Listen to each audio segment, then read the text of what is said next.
I'll let you kind of comment on it accordingly. Sure. So, Pete Carroll is an older coach coming back into the league again for his team after being out for a year or so. Yada yada yada. We kind of have that general narrative. No one's actually disputing whether or not Carroll is a top tier coach or not. I don't think that's necessarily up for dispute at all.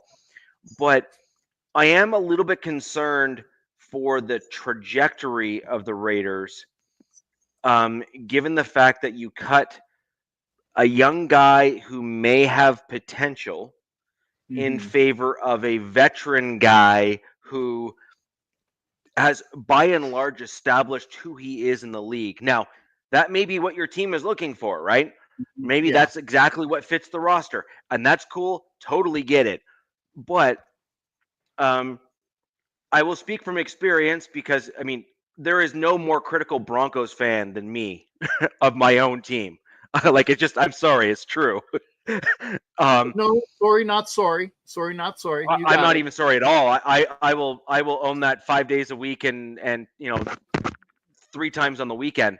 But like, this is the thing, right? Which is, um, the best teams in the league have their core players that kind of are established and you kind of know who they are.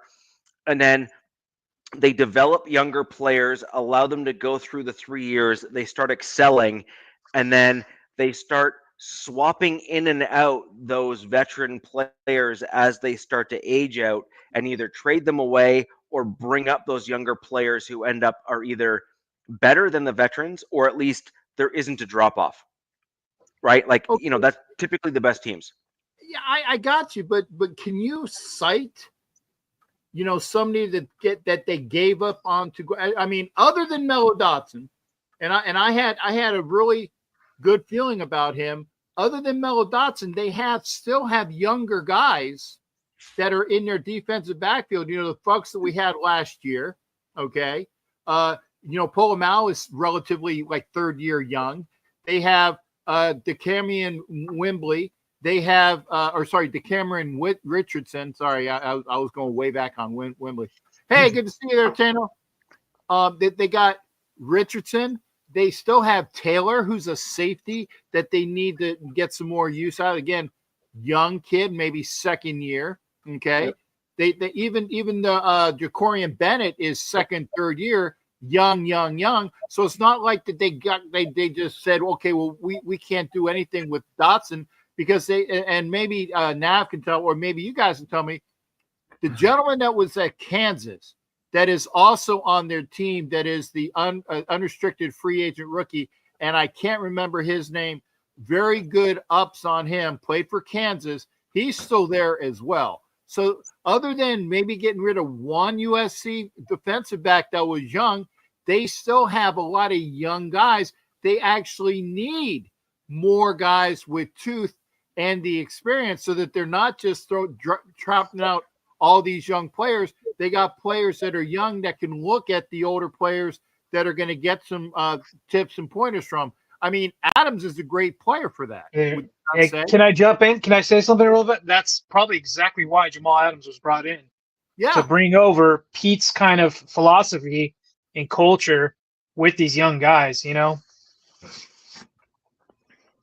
So it's I think it's like a low risk, high reward signing, bringing in Jamal Adams to Vegas. Right.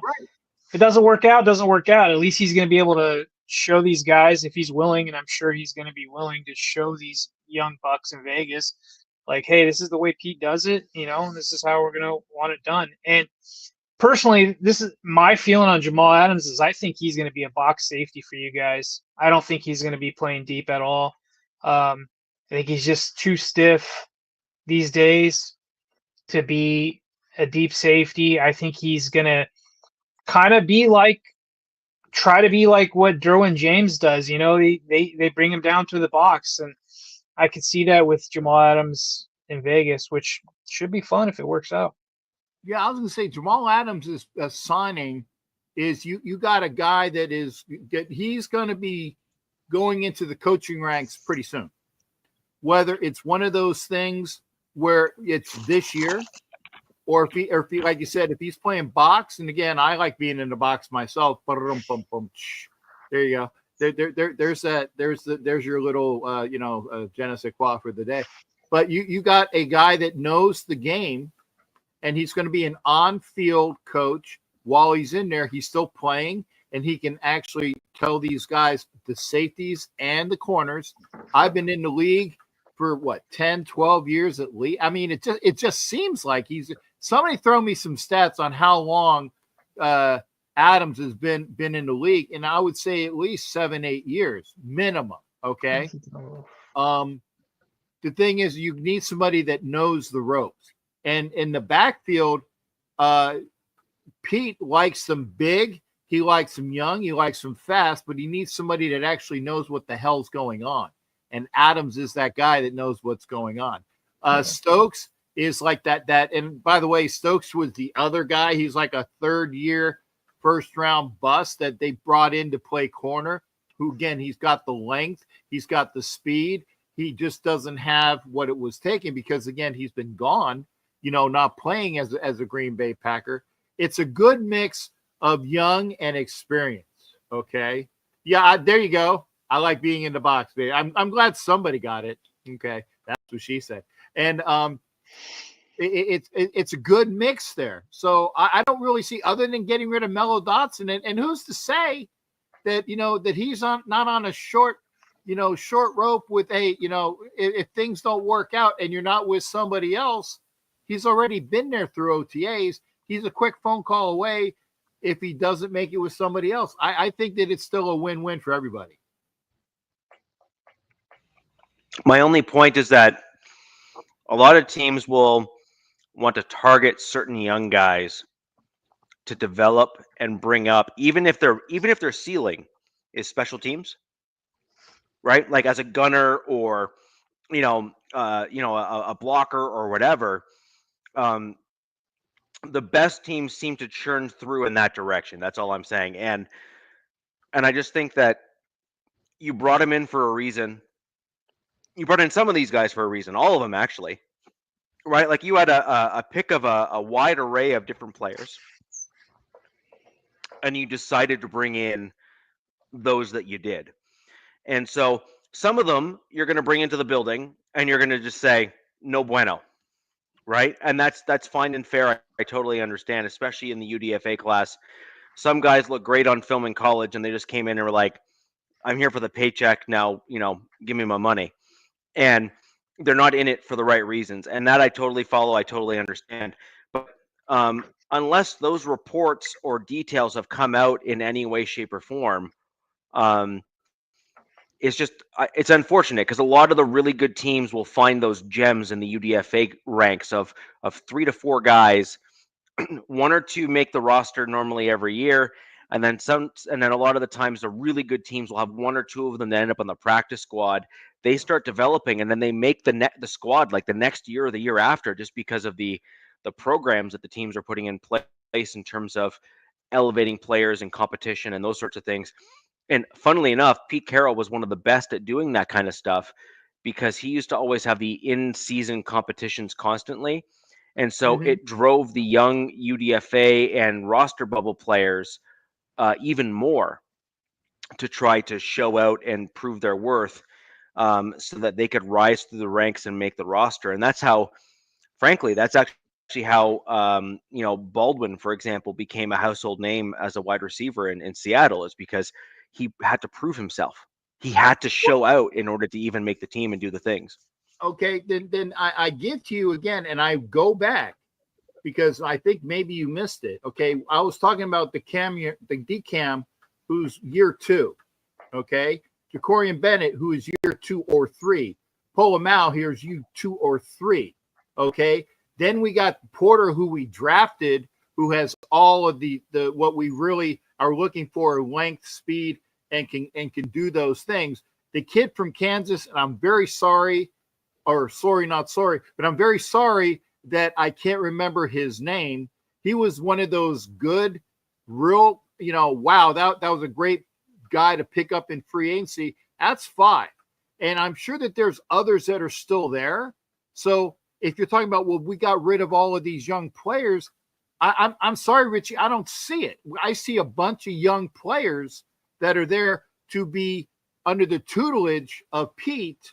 And when you're talking receivers, well, we have, as far as the receivers that are there, you got Besh, you got Thornton, you got Malott or Malott or however the hell you say, the gadget guy that is kind of like the Julian Edelman clone to be, right? Those guys are in camp and they're projected, right? You said maybe if they're only they're going to be like special teamers. That's probably Tommy Malott, okay, as maybe a special teams guy. And Lobby, who was the running back last year, that had like his first carry, fucking fumbled. So sorry, but it was one of those things like you're really on your first carry, you fumbled. But so there you go. So Jack, I don't know if you saw the show last week. We brought that up and we actually had a decent conversation on Lobby's fumble there. And my comment was, Jack and I had a disagreement. Go figure, I disagree with people. But it is what I know, like shock, right? Wait. Here's my surprise face. Right. But my comment to Jack was, of course you benched him after that. Yeah. The dude had one job. He had one job, only one. The only thing that dude did, like, he had every opportunity under the sun. He only had to not do one thing. And what did he do? The one thing he that he couldn't do. And Jack, like, that's it. Me and Richie disagreed with this. Richie and I did not agree at all about benching Lobby for the rest of the effing season. But Richie did. I didn't. I thought the kid should have got another shot, especially when that season was toast. And I don't know if Jack was. It was Jack that was on last when we talked about this.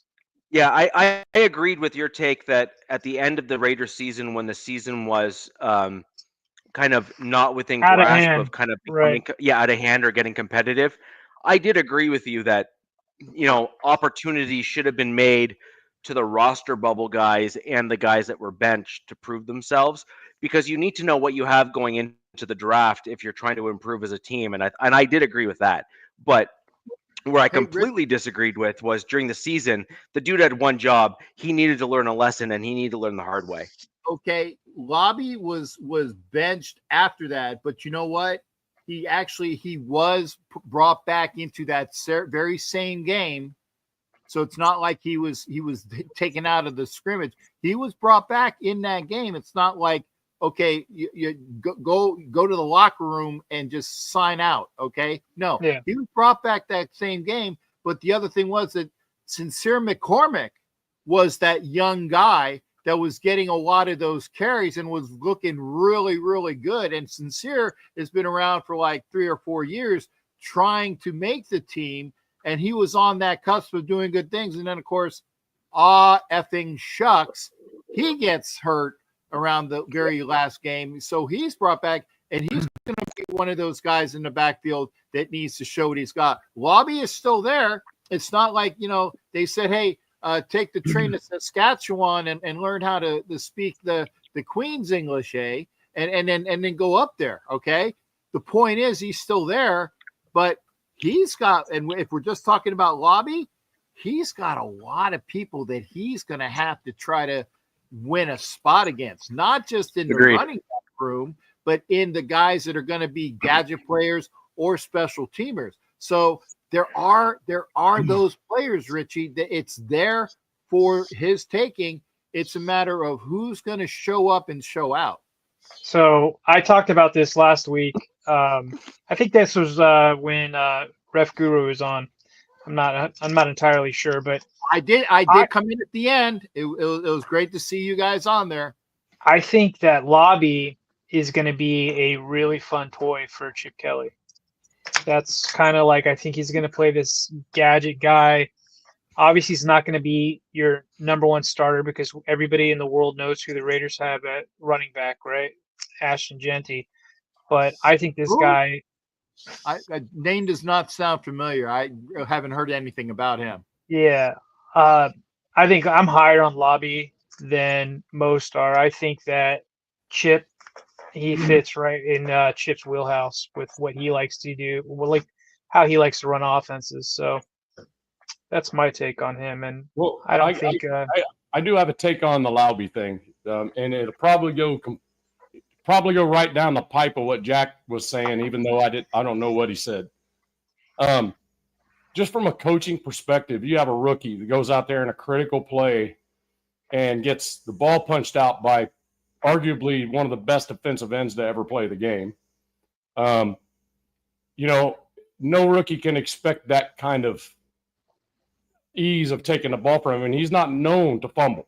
He's not known to be a fumbler, right? What I would have done as a coach, the very next offensive play that team had, he would have had the ball in his hand. That's another way to do it. Yeah. And you know what? Then he screws it up again, then you bench him. But the one thing you don't want to lose in your rookie players is confidence. Right. You got to put them right back on the horse. Hey, Dav, like I said, I'm not sure if that actually happened or not, but I know that he did play the next series. Well, he also returned 2 kickoffs. Yes. So it wasn't like you said, oh, like I said, you're gone. There are tryouts for the CFL coming up. Or by the way, there's an indoor league you might want to look into, or the whatever the hell they're calling that Ultimate Football League. Whatever that other league is. What Rock built, whatever Rock's got. USFL. Yeah, something like that. There's both of them, UFL and XFL. Yeah, not to be confused with the ASFL. I got my cup around here somewhere. Anyway, that's a joke. But the thing is that there's plenty of opportunities, and if we're just talking about Laube, he would be a very viable candidate for Chip Kelly. But as stated, when you got a guy by named Tommy Mallet, whatever the hell he's, and again, I apologize, I don't know how to pronounce his last name.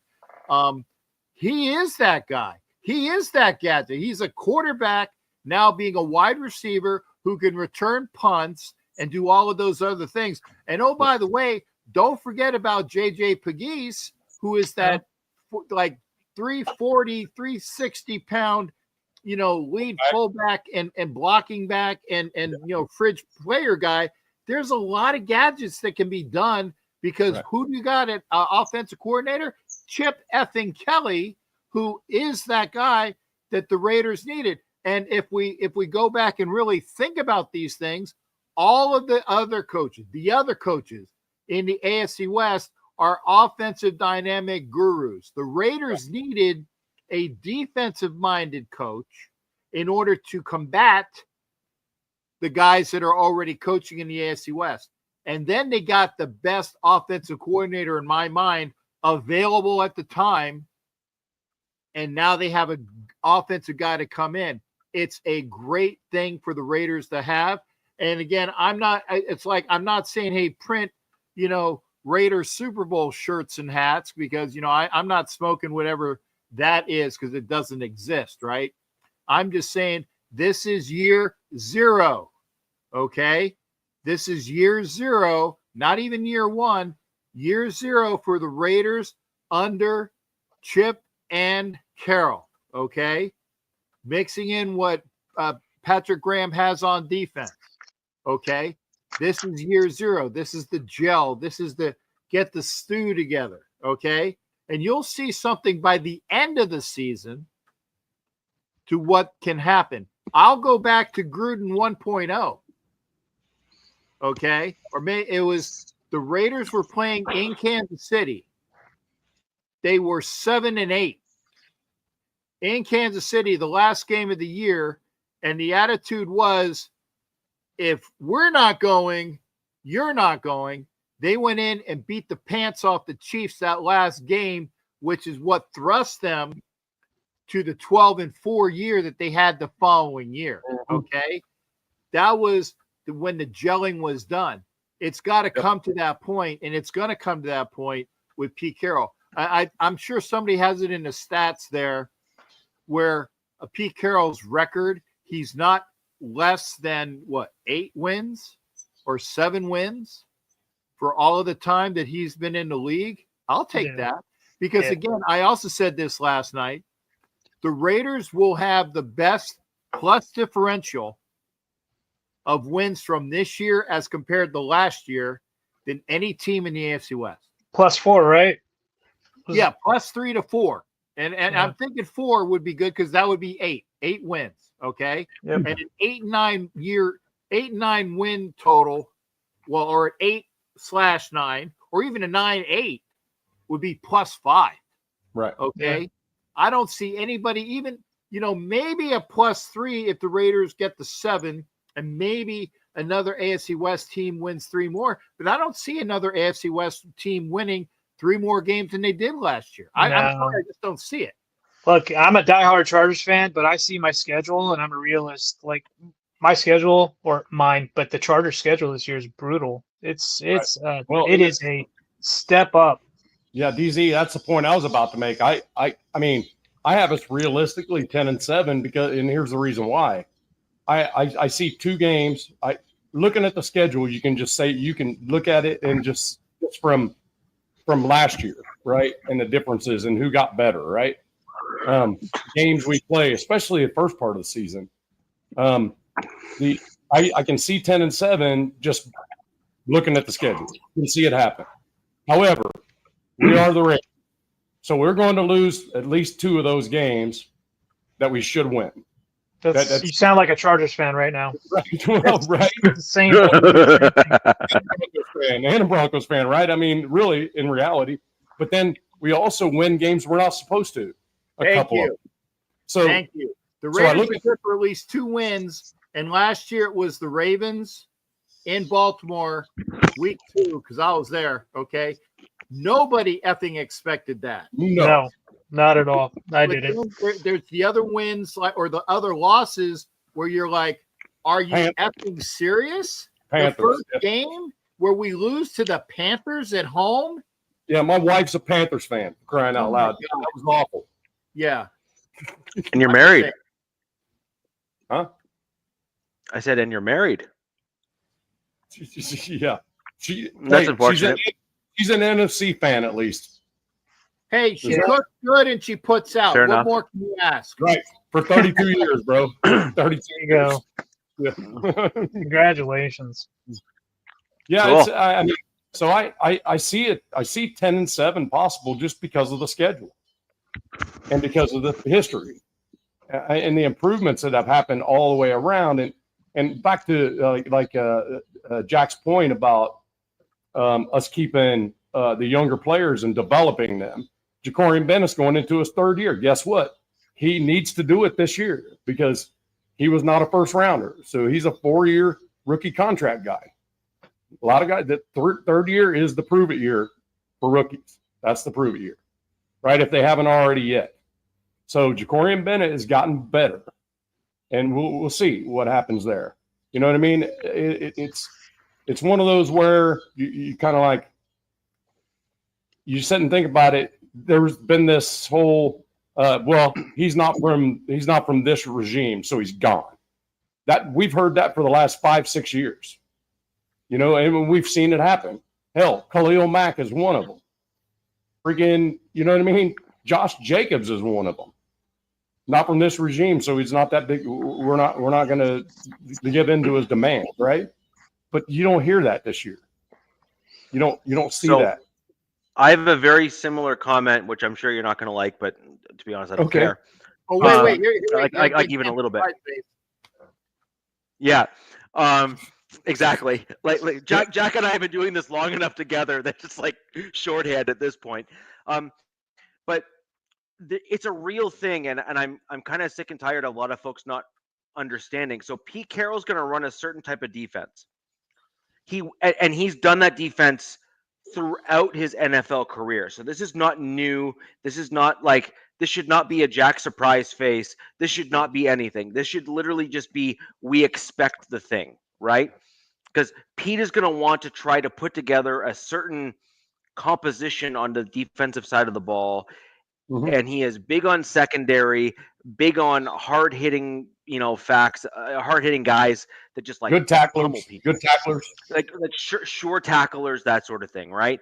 And Pete Carroll is also known for wanting taller cornerbacks, which are becoming more common in the NFL, but were certainly rare in his original years in Seattle, right? Okay, cool. We all agree on that. So let's flip this. The long and the short of it is this: you have gone through too many regime changes in too short a period of time in kind of your team's history here for Pete Carroll to have enough building blocks to do what he wants to do. I'm sorry, one, it's just going to be a fact. In year one, sorry, in year one. And what I'm saying is there's going to be a bunch of guys that you thought were busts that Pete Carroll, because they fit his like what his vision is, are going to turn out to be really good players. And then there's going to be a bunch of mediocre players that you thought that were going to basically kill it under Pete Carroll. They're going to suck because they don't fit what he wants to do. And I just think, like, I'm speaking from experience as a Broncos fan. I've already gone through a lot of the stuff that you're going through right now. I'm like foreshadowing for you to help you just kind of like naturally adjust so that you're not disappointed or at least stay neutral throughout the season. We don't worry about being disappointed. Right. But the thing is that I actually think the Raiders are on an ascension right now. Yes. Yeah. But and this is kind of the big kind of asterisk in that comment. Wait, if you want to see the big but, I will turn around and anyway. You know what? There's certain things that are just better left to the imagination, and I'll leave that for others' imaginations. But with regards to the Raiders, I just think that there are elements of your team that you're going to be surprised about that don't show out as well as you think it's going to. And then there's going to be other elements that you said, but that guy was supposed to be a bust, and why is he playing like this now? And it's all about the pieces and how the cogs are all fitting together. And some dudes just respond better to certain play callers and how they do things, and other dudes just don't do well under other systems and schemes.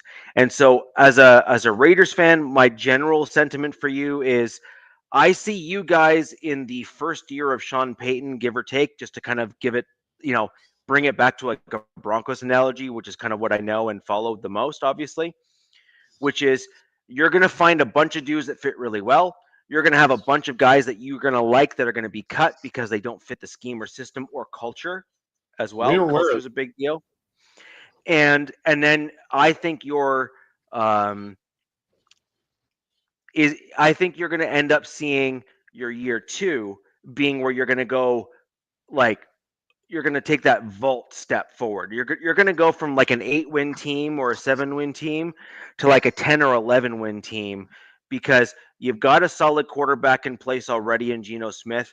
He is nothing to just, slough off and think is just a nothing burger. He's a good quarterback, and he's proven that it took him a while, but he eventually got there. And having that quarterback position solved is half the battle. And in fact, I think the Raiders would have even done better last year, even with your old regime, if you had a slightly better quarterback on the roster to kind of add some stability within the team and the roster.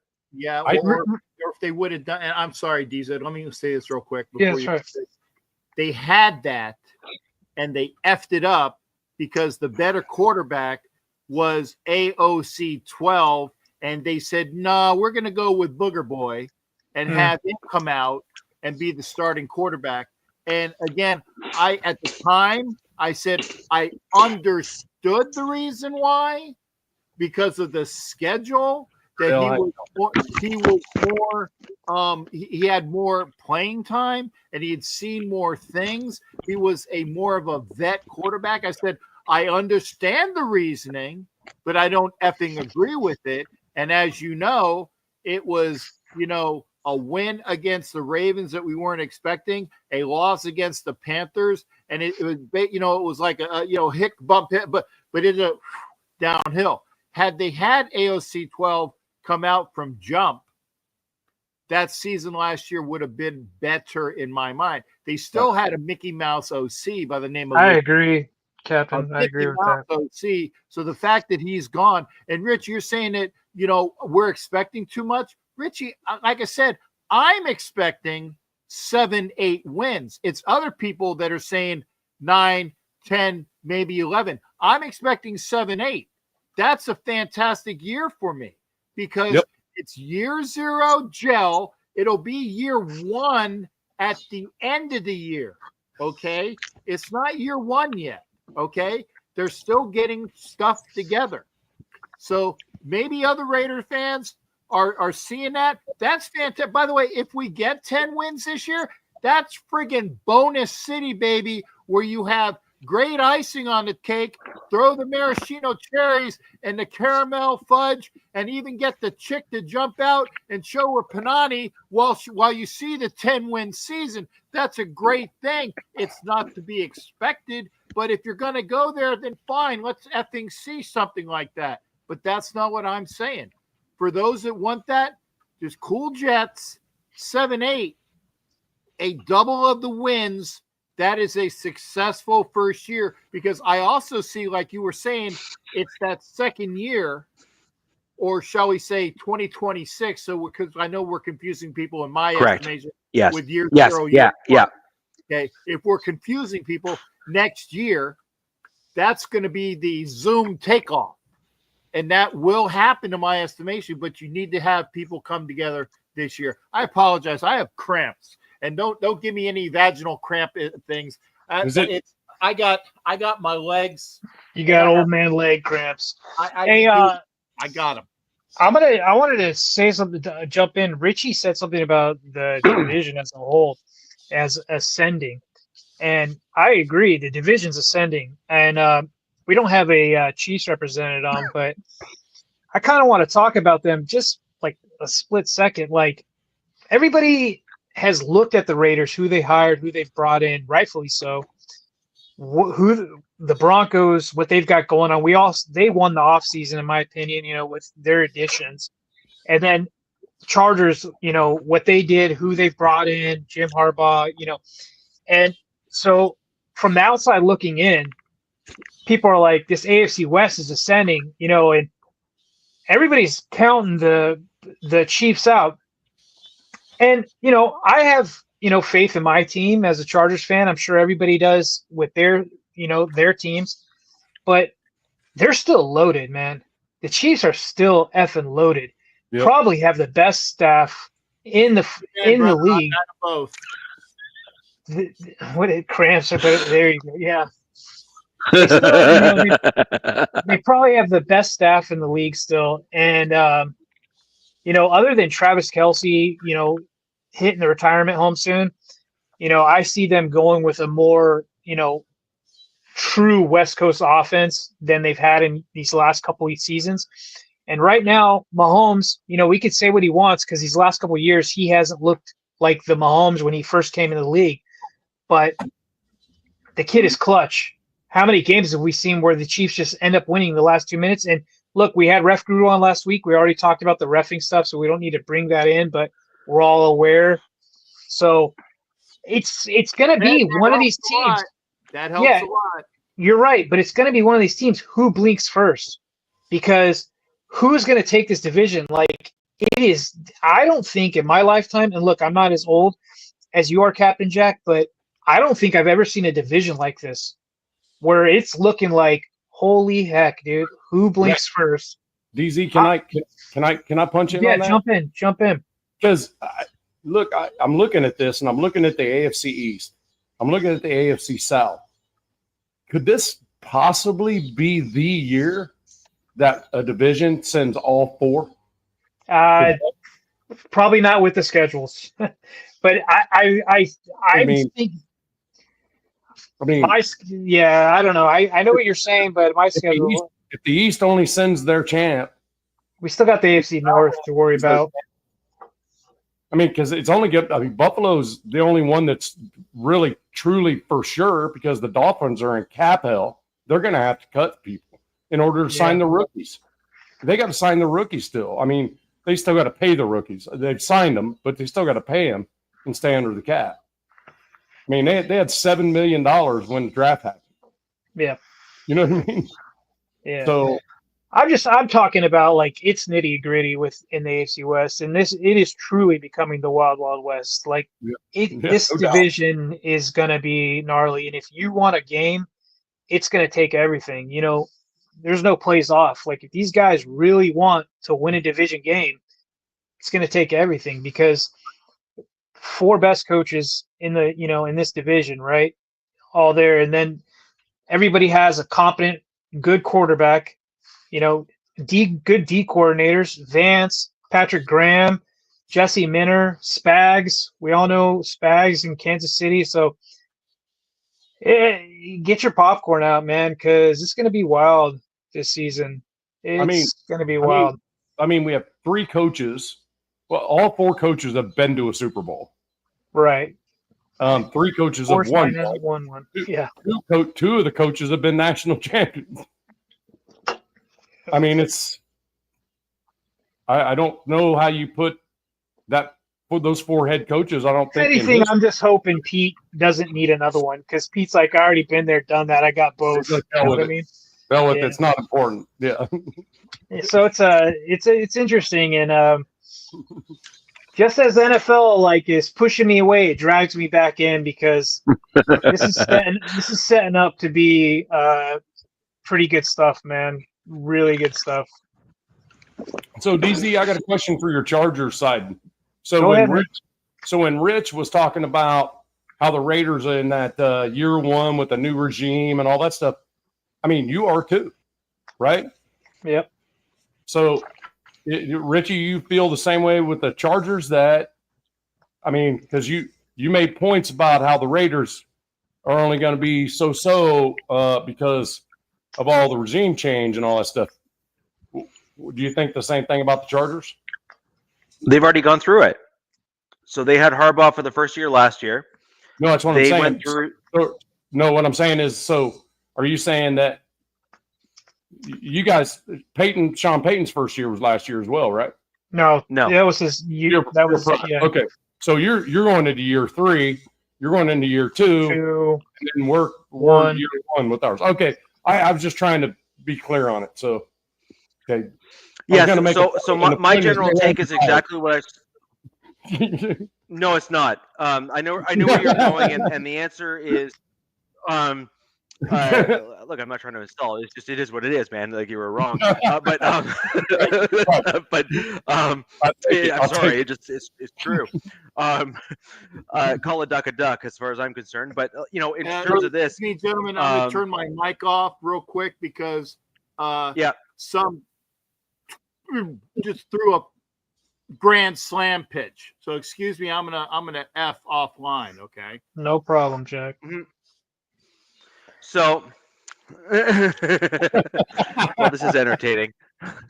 So, what I'm talking about kind of already happened a little bit with the Chargers last year, and this is where I'm somewhat confident in my general take, and I already witnessed this with my Broncos as well, which is we saw the Chargers go through cap hell actually last year, where they were kind of like where my Broncos were, where they had a boatload of contracts that were put in place by Telesco. He's a fool. Yep. He has no idea what he's doing. He made a massive error in how he managed things.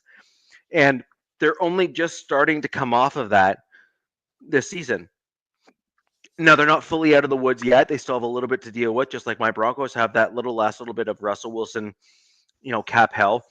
And I was pissed off with that trade. I'm consistent in that, and I'm happy to be, correct in my general assessment of Russell Wilson, which is I wanted Aaron Rodgers over Russell Wilson. The Broncos screwed that up because the Broncos are, well, at least back then they were idiots because they still had John Elway in the building, and now he's gone, and now the Broncos are better. Go figure.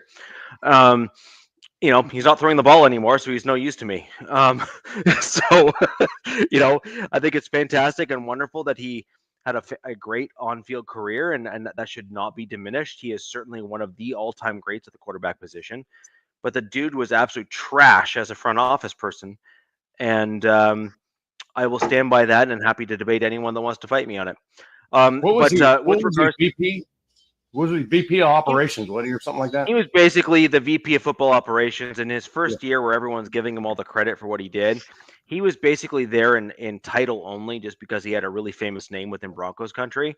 The guy that was running the show in the Broncos country was a guy with the last name Zerline, and he was the primary guy that was making all the decisions and all the moves and trying to transfer to Elway, how to run a team and all that sort of stuff.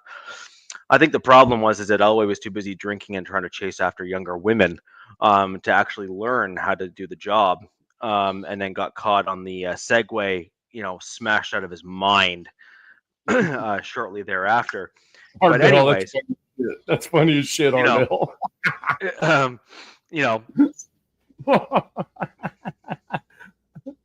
you see that? Look, yeah, I totally get it. Like I am a huge Elway fan as a Broncos fan, because I think he did tremendous. Like, he basically put the Broncos back on the map, kind of coming into the team by elevating us to being relevant again.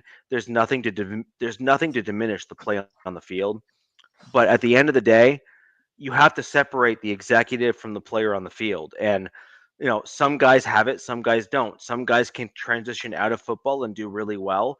Some guys can transition out of football, be great at business, but suck at football stuff. Like, the back end, like the front office football stuff.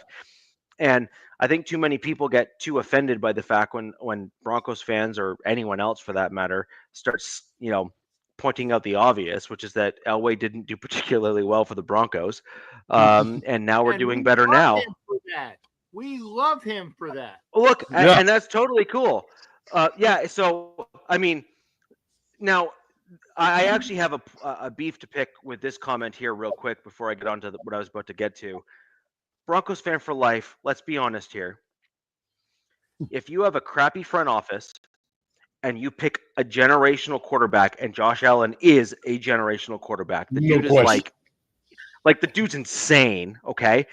You need a head coach and a team and a front office and a guy who's not named John Ellis or Joe Ellis, sorry, and a whole bunch of other things in order to make a quarterback do well. And Josh Allen needed the organizational support behind him in order to become the player that he is today. Josh Allen landed in the best possible spot for him. John Elway was not good enough for Josh Allen to actually do well.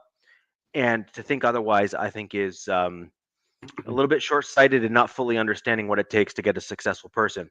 And this is also why. Correctly, and Josh just didn't start hot, right? Pardon me? Josh didn't start his career out pretty, really hot. No, he started out trash, and then they course-corrected as a coaching staff because they actually have the wherewithal and know how to coach people. And then Josh Allen, in his second year, he was a completely different player because of Brian Daboll. Made a bunch of changes and put him in an absolute stellar position. And the rest is history, as far as I'm concerned, in terms of what we know about Josh Allen. That was the pivotal year, his second year in the NFL, where Daboll. I could see Daboll getting back to Buffalo sooner than later. Yeah, I agree. So getting back to the Broncos and just generally speaking, kind of the stuff there, John Elway basically tanked my team, and I'm looking at what we ended up doing as a result. We're almost 10 years as a drought getting to the playoffs. We finally made it back to the playoffs last year under Sean Payton's tutelage, with the new ownership group and George Payton at the helm, finally alone in the general manager position for my Denver Broncos.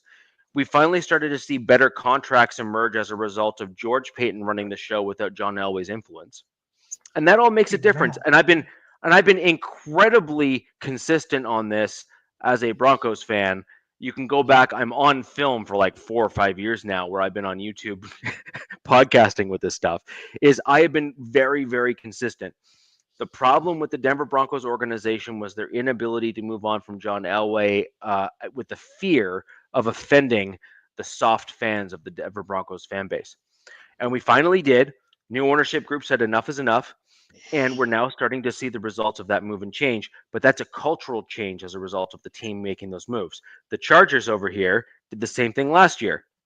They got rid of Staley. They brought in Harbaugh. Harbaugh's a culture change guy. He has a certain way of doing things.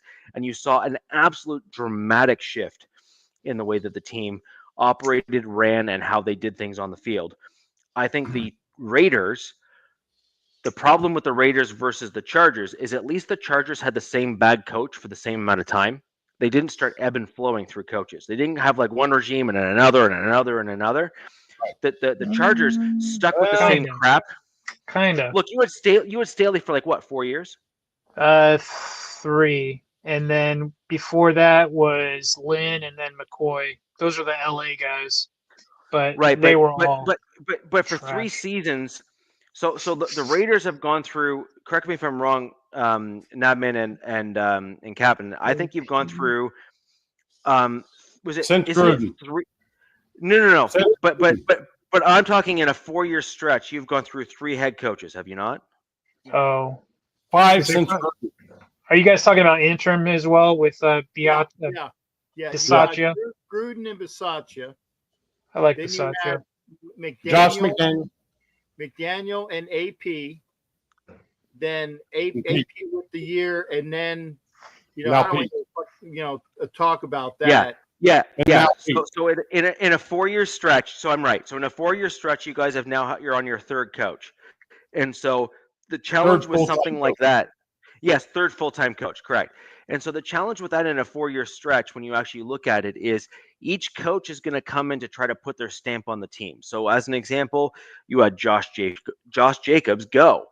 Well, I think that most Raiders fans would have loved to have seen Josh Jacobs stay on the team because he's a stellar running back and is still in the top 5 in the league, right? Like you'd have to be a fool to say no, I don't want him on my 3 team. last year. Yeah, exactly. And so the challenge and the issue here is that your team has moved on from players that should have really been building blocks for a team going forward. And then you can start doing things like trading the farm for a quarterback that then elevates your team to the next level. The problem that you put yourself in right now is you're still working on those building blocks. You're still trying to figure out the thing. And that's why Pete Carroll and your new regime that you have here brought in Geno Smith, is because they were desperate to try to find that stability at the quarterback position to make your team truly competitive in order to get yourself to a position in a spot where you could find your long-term quarterback for the long haul and for the long run. And maybe that's AOC with development under a more competent quarterback and a better regime. I don't think so personally. That's just my thought on it.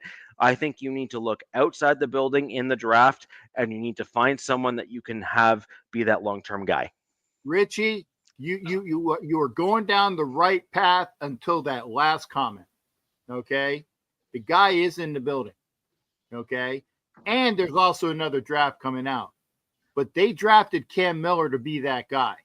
Okay, you look at what Cam Miller can do under what he the factory that is North Dakota State.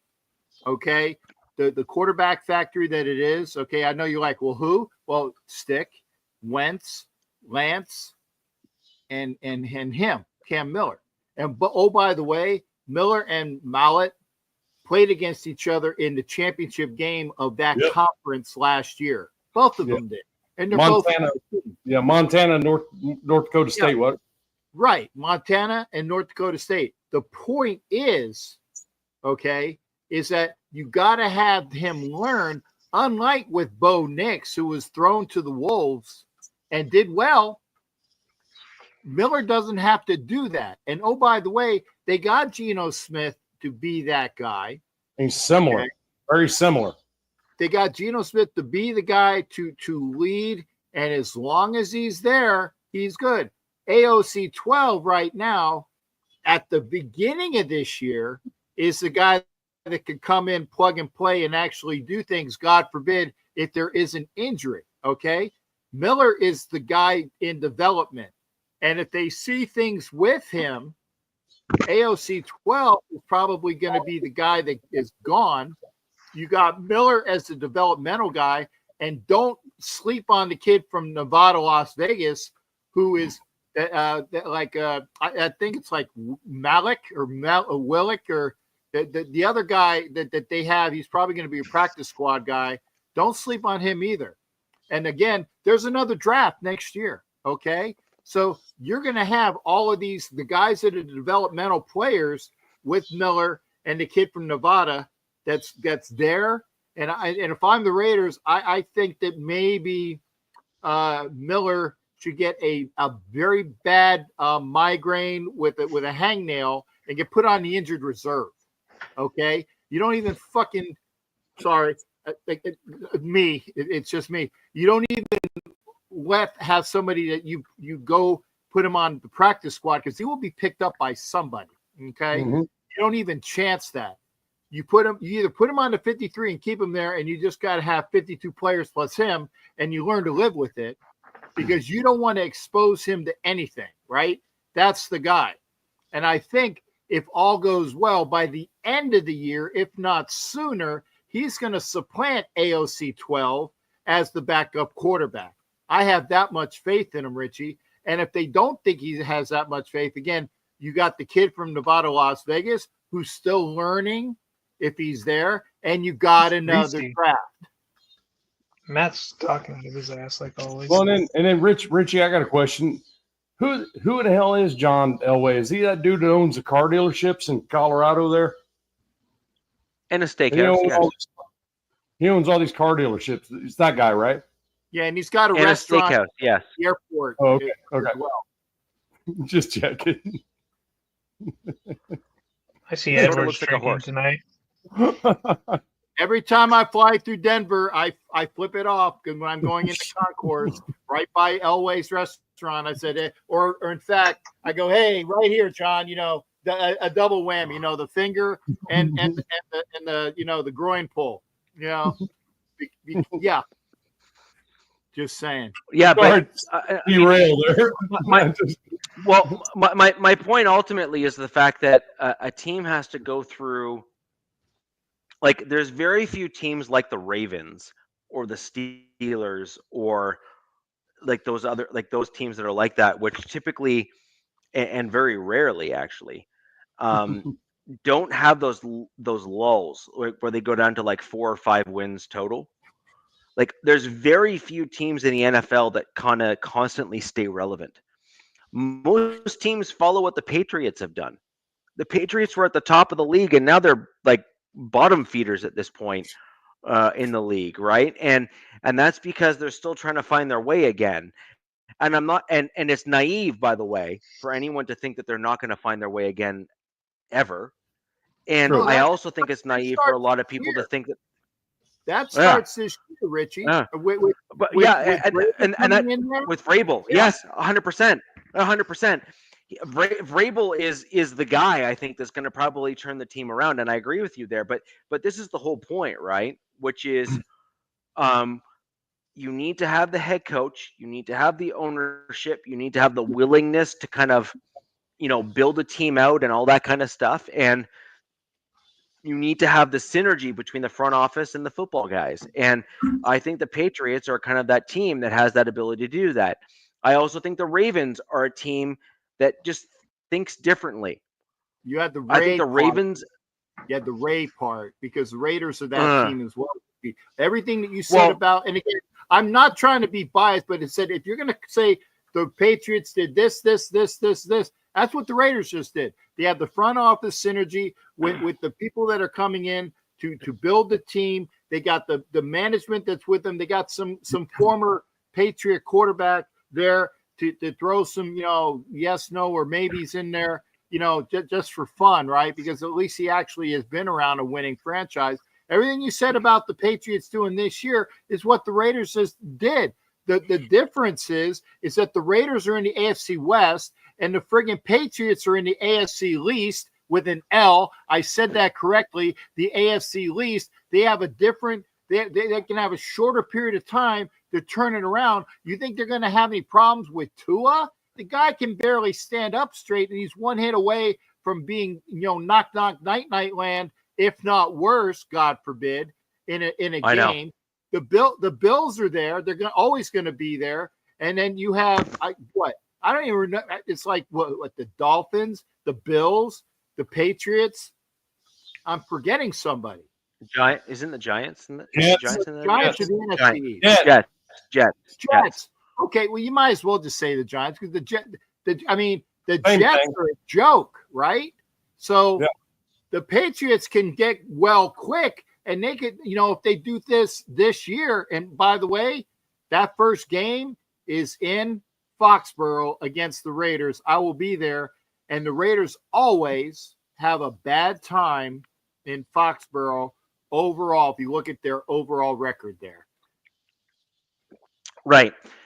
But see, where I'm going at is that there are certain teams that typically don't go through the ebbs and flows, and while they may not ever hit the highs that often, like the Ravens, they are typically always in the upper grouping of the NFL. I think the Steelers, are a good example of that as well. Now, the Raiders and the Broncos, and as you said, the Patriots likely in this go around, although the Patriots for a long time were trash, like they were laughable. um, and it's only in recency bias where the Patriots have actually ever been a relevant team, right? Like in the last 20 years or so. Before then, they were not particularly great. Whereas the Raiders have followed a similar trajectory, in my opinion, to what the Broncos went through, where they went through turbulence to get to where they are now. I think you've now landed exactly where you should have been from the get-go. You've got yourself a stable head coach to develop and build a roster that is going to, be able to truly compete. You have some building blocks already on the roster, but this needs to be used properly within certain schemes and with competency on the roster in order to develop and put them in the right positions. But ultimately, you needed the ownership to bring in the right head coach for the job. And I think that the last few iterations that you've had, much like my Denver Broncos, I'm not saying I'm immune, but in fairness, my Denver Broncos, had an owner who passed away, sadly, and Pat Bowlen, who was the captain of the ship, if you will, that kind of prevented the Broncos from ever falling to where we ended up, right? The Broncos over the last decade fell to where we were because Pat Bowlen passed away, sadly. And he was that true captain of the ship. He was the guy that refused to let his team fall below a certain point because he genuinely cared about football. And unlike Jerry Jones, who's actually, funnily enough, Pat Bowlen and Jerry Jones are both very similar people. They both love football. The difference between Jerry Jones is he can't help himself and he just can't do things the right way when it comes to football. Whereas Pat Bowlen was like, I love football, but I want to put people that know more about it than I do in charge and let them do their thing. So Right. there's just a difference between the two mentalities. And Pat John Bowlen Lynch. actually just did a better. John Lynch is a great example of that. Mm-hmm. Yeah. I mean, yeah. That's one of the best in the NFL right there. Yeah. So anyways, with regards to that and all that kind of stuff, that's kind of my general take on things. But getting to Broncos camp, and I'll quick kind of cover off my Broncos side of things. I apologize if we went way off kilter. Yeah, but, that's okay. I'm gonna kind of bring us back a little bit. Sounds good. And so my Denver Broncos have camp that's already started. We've started our first day. There are some really interesting things that I think are worth noting. So those who are fans of the show, we have had some conversations and discussions about my Denver Broncos and certain key players. I know Jack is very high on Alex Singleton, an inside linebacker for my team. He is starting out practicing already at this stage, on and off, which is remarkable given his injury. Yep. And he is certainly in that kind of upper tier of kind of tackling machines in the NFL, which is nice to see that he is back and doing well. He's always been, I was quite high on him when my Denver Broncos brought him in. Captain and I were actually on the same show together when we brought him in, and I was quite adamant against everybody else who said that he was going to suck. And I said, no, wait for this dude to get on the field. And I'm glad to be shown that I was correct, that every team needs an Alex Singleton. You need the dude that just wants to play football and will run through a brick wall in order to do it. And Singleton is that guy. And so every team needs someone kind of like that on your roster. And then you end up with a lot of other guys, like even Greenlaw is back and practicing, who was questionable to perhaps be there. Hufanga and all the other guys. At the end of the day, my Denver Broncos have too, man. Hey. I agree. It's going to be a running joke because that's the first thing came to my mind, which was, who's insulting me in Italian. And but but you know, with regards to my Denver Broncos, oddly enough, the only guy to kind of start on the pup list is a rogue wide receiver by the name of A.T. Perry. God, must be nice. And everyone else is there, like, you know, and we kind of spoke about getting the right guys running your team, right? Like earlier, you know, early in the show here. Sean Payton had a presser today, and I thought it was very telling of a coach that just knows what he's doing. You know, he basically said to the media, "Stop asking me stupid questions." And he almost said that in exactly that same way. He was slightly more polite, but only by a little bit. That's why I like Sean Payton. He's pretty blunt, and I appreciate that about him. And he said, "Look, there's going to be veterans, and there's going to be guys that are coming off their injuries. This is no, you know, no one's surprised about this. They are all going to be healthy enough for the season, but we are going to make sure that they are healthy for the season by practicing with them and having them play in a certain way to ensure their health is a top priority and that they are able to make it through the entire season and do well." And he goes, "We have a plan. They are aware of the plan." And then he turned to the media and said, "But I'm not telling you anything." I was like, "That's the ball." But like that's my Right. kind of press conference right there. That's good And coaches. that just tells, That's good coaches do. yeah, like he just knows exactly what he's doing, and it's a pleasant surprise or a pleasant thing to have on your team, which is a coach that just knows exactly what to do and why. And the Raiders have that with Pete Carroll, Chargers have that with Harbaugh, and the Chiefs obviously have something similar to that with Andy Reid. But I really like that approach to things, and I think it's clear that if we can get all of our guys and maintain their health the way that they're being right now and have them get through the season, or at least most of the way through it or all the way through it, I think that's a further testament to the Broncos training staff and their approach to player health, player safety, the way that they practice. And of course, their product on the field has to be high quality as well. And by that, I mean, you know, our floor really as a Broncos team at this stage is you must at minimum match last season. And even then that might be not good enough. Right. That's DG, crazy. You only so- had one player on pup. I'm jealous. One. I think we had like 6 or One. 7 start on pup. So are we going around the room like Yeah, just there- give me 1 second to give a couple other tidbits and stuff, and I'll have you guys comment on it. So some interesting things as well. All of our contract players that are up in contract negotiations right now, every single one of them is there and working and taking meaningful snaps on the field. Cortland Sutton, Josh Allen, and John Franklin Myers. Not one of them is holding out. They are all playing, and there is a bit of a assumption that we believe as Broncos fans that I think the team's going to do their best to bring them all back, and I think the players have the feeling that the team is doing right by them to try to bring them back, May which I ask I think how is an many awesome Josh thing. Allens are in the NFL? There's a lot. Only 2 that matter. three that matter? No, there's the Bills' Josh Allen, the Yep. kid that played at Kentucky that the Jaguars picked up, and Yeah. your Josh Allen, who I have no clue, I've never heard of. And a Zach Allen, right? If I'm not mistaken. No, this is Josh Allen's. These are all Josh Allen's. Though. I'm just talking Josh Allen. Yeah. But I think Richie's team has 2 Allens on it. Yeah, but there's only 3 relevant Josh Allens I know of, and Jack just mentioned them.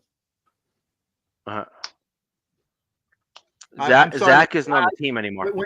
When you said Josh Allen, I'm like, the only other Josh Allen that I even know of, and again, not to poo-poo your Josh Allen, but that's the kid that played at Kentucky wonderfully that went to the Jags and should have been the pick when the Raiders went and picked up frickin' I think that was the year that we picked up Cleve Farrell, but that's Well, So Josh Allen is a defensive end. Josh Allen is a defensive end that went to Arizona or wasn't with Arizona for a little bit and was brought over the same year that we acquired Vance Joseph back as our defensive coordinator with under the first year of Sean Payton. And to be quite honest, Allen was he was in the running for defensive player of the year for up Okay, until well, three-quarters of that's the way through fine. the season. That's fine. By the way, Piano Man, I don't address people that have like zero intelligence, but I am glad that you actually came into this show. Whatever name you're on now, it's good that you're actually here. But It's again, funny. yeah, He's made his way through all the Raider shows. yeah. I was just gonna say, yeah, just shut the Foxtrot up. I don't listen to anybody. I listen to what I know, and I don't have to listen to other people to form my own opinions. So again, like I go back to the beginning of the show, take it up, stick it up sideways, move it around, shove it up, and jam it. That's all I'm gonna say. Damn. So, so all the Broncos guys are here that are playing. I know a lot of other teams have their players that are opting to not play. They're opting to just stay out of the building or not come in. That sort of thing. And I think that says a lot about the team. Actually, I think that the team and the fact that you can get the guys in the building playing and that sort of stuff says that they're giving the players the right messaging and the right information put in front of them to think that the team is actually trying to do right by them, which I think a lot of other teams do the exact opposite. I think a lot of other teams try to say I'm going to lowball you in terms of what you're worth and expect you to show up and then try to like slander you to get you back into the building, where I think the Broncos are kind of being far more above board and honest with their players. And I think it's showing with the fact that they're all showing up in the building. Navies. So that's a good thing. So anyways, that's where I'm generally at with the Broncos. There's a bunch of other stuff in terms of like the fluff nonsense that comes out of these, which is, this player looks amazing. Can you imagine how good he's going to be in a game? He's wearing underwear and no pads, and wow, he looks fantastic. And it's like, okay, like, that kind of stuff I don't necessarily pay attention to because the defensive players aren't in pads and they can't really play. So this is more how healthy are you? Are you building chemistry with the various people within your unit? Are you learning the playbook? Are you showing certain things or maybe flashes where it might translate to games? Those are the things that really are of interest to me in this particular time. Really, where you start getting and piquing my interest is the padded practices, where I can actually then start assessing running backs, offensive linemen, and defensive linemen. And then you start getting into the preseason games, which is where, all of my antennas are up and I'm starting to get quite critical because those games matter. So over to you guys in terms of your thoughts on where the Broncos are at. And obviously health is a big thing. Yep. For sure. Seems like you're all really of our healthy team. in Denver right Yeah. now. It seems like everybody's. And you said there was 3 guys that are going into contract seasons. Is Cortland, Josh, and who's the other one? Benito. Oh, so you've got 3 really, good guys. Do you know what your cap is next year? Like how much cap space you guys have? Off the top We of your got to head, if whack a not. cap. Not off the top, but we got to whack a cap space because at minimum, we have an extra 30 mil coming off the books for Russell Wilson. And then you have, because these guys that I'm talking about, like Zach Allen, for example, he was a veteran signing for a short-term contract because his cap number comes off the books next year. You got a boatload of available cap space coming up for my Denver Broncos for next season as a result. Okay, because I know that we have a lot of cap, and Allen, I would love him to come to LA, but wish in one hand, shit in the other. Let's see what happens. But yeah. Rich, I was going to say if we're leaving it up, like I said, I'm already on record saying that I think the Denver Broncos are going to win the AFC West this year. Yep. With the fact is that they have a standout offensive line. They have a better than average quarterback. I'm not ready to anoint Bo Nix yet, but he's a decent above average decent quarterback. You got to, and again, I'm not saying it's going to happen, but you got to watch the sophomore slump crap. You know, a sophomore jinx or whatever. The more film that you have on him, or the more things that you can disguise, because he has a lot of time in college. Okay, because he went to Auburn, then he went to the Pacific Northwest. So he's got that tutelage there. He's a damn good quarterback. But, he's a damn good college quarterback that played well his first year in the pros. So if you can throw things at him to get him off his game in his second year, that's why they have the things called, the sophomore slump or the sophomore jinx. Okay. But they have everything else there. I will say I don't, and maybe it's because I really don't know, but other than picking up J.K. Dobbins, I really don't see. I mean, I think everybody else has a better running game in the AFC West team-wise than the Broncos do as far as running backs go. Okay. RJ Harvey, man, put up video game numbers in college. We'll see. Well, that's why I said I'm not real familiar there, but I think, you got your wideouts. Like I said, we got a good quarterback. You got really a fantastic tight ends in the line. The defense is phenomenal, and that's why I'm actually picking the Broncos to be the AFC West champs this year. The defensive backfield with the Broncos is AFC West number one. Yeah. Secondary and their offensive line, that combination. Their secondary is just, it's huge. But I'm not calling for them to win the West. So, like Captain is, I don't know who's going to win the West. I think it's the Chiefs until somebody takes it. It's been theirs for 8 seasons straight. Same. I'm saying. So somebody takes it from them. But if anybody were to do it, or if I'm going to say somebody could do it, it could be with the Raiders. It could be with the Broncos with that third place schedule, with that number, that really good offensive line and that secondary that looks to be, top 3 in the league. So, yeah. We'll see, but look, Captain kind of said it. He didn't want to hear about the sophomore slump stuff. There's that. That's a factor, if people want to buy into that kind of crap, it happens, But, it's tape, DZ. Now he's got NFL tape on him. He's got an entire season where everybody can analyze him, in the NFL. I think that's where the sophomore slumps come from, like with Stroud, right? Well, something you just said, tape, kind of just reminded me of a player on my team. A lot of Charger fans are like, "Oh, Ladd McConkey, that's your number one receiver," and I'm like, "Yeah, sure, I agree. Like the guy's almost unguardable, at times." Yeah. But he was a rookie last season. But I'm like, this season, everybody knows who he is, and they're going to bracket the hell out of him. Same thing with Bowers.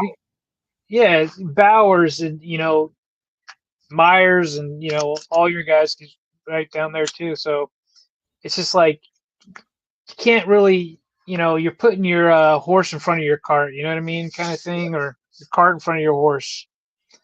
And you said you bring up a good and with Navman as well. Again, Bowers being bracketed. Okay, so instead of being the number one person to receive the ball, then my God, we actually got a guy who can run. Like a 4.33 that's like 6'4" and can catch. You got Jack, who's the other Jack Besh. Yes. I'm not talking about the 4.33. That's DeAndre Thornton. Okay. Then you have Jack Besh coming in here. Yep. Then you have Bowers, and by the way, you have a guy Mayer that people forgot about. That was that excellent guy that was at Notre Dame that kind of fell off the the top rope, and unfortunately, but he's bringing himself back. Mental illness is something that bitch, but you got that. So, okay. So yeah, if you bracket Bowers, that just means that you have to move and go out to the other people, and you have a quarterback that can actually do that. That's not picking his nose like Booger did, or picking himself off the friggin' back of his ass like unfortunately Booger as well as AOC 12 did. So Right. I'm just saying. Well, you gotta throw it out to Bowers having that kind of season with the quarterbacks in the situation. I mean, damn. No, yeah, hats off to him for that. I've seen a lot of Bowers moving into the slot receiver position. A yeah. lot of it. And A lot. I'm all about Bowers. I'm an SEC guy. I know what the hell the guy can do. Okay. Mhm. I mean, it's kind of like when the Broncos brought in Evan Ingram, a Yep. guy I was hoping my team would have got. Bowers and Ingram kind of, I'm not comparing them because they are the same, but they're different, but they can play that joker role. You know, you can move these guys all around the field. And there's a guy that we brought in this year in Gadsden from Syracuse who I could see that similar thing. He's been killing it in camp. So it's like all these teams. I don't know. The guy would be on the Chiefs if they've got that kind of joker tight end. I mean, where they line them up anywhere. I don't think they really roll that way.